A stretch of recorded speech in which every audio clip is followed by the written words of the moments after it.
Good morning, everyone. Today is 8th of December, and I am Shuchi Rungta presenting the morning market update.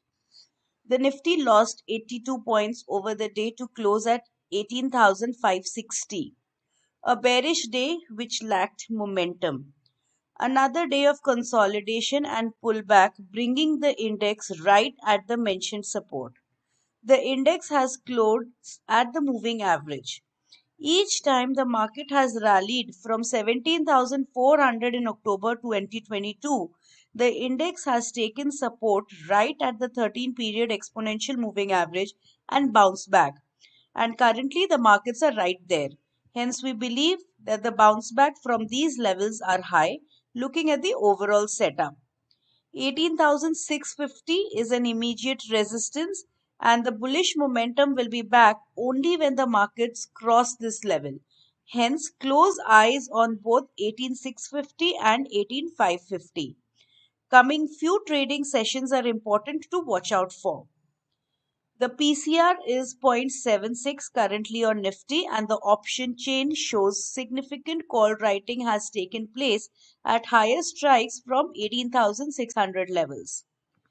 The FIIs were bearish yesterday again. They sold around 1200 crores both in cash and futures market and bought 9100 contracts of puts and sold over 22,000 contracts of calls. The US indices were flat with a negative bias last night. SGX Nifty is trading flat currently. The RBI hiked the repo rate by 35 basis points to 6.25% yesterday, which was in line with the market expectations. Bank Nifty has been nicely consolidating since last few trading sessions, displaying its relative strength. Any move beyond 43,300 will get back the bullish momentum in this index. Levels for the day: Nifty supports will be seen at 18,550 and 18,440, resistance 18,650 and 18,730.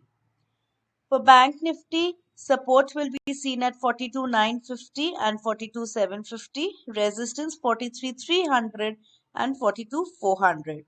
Thank you.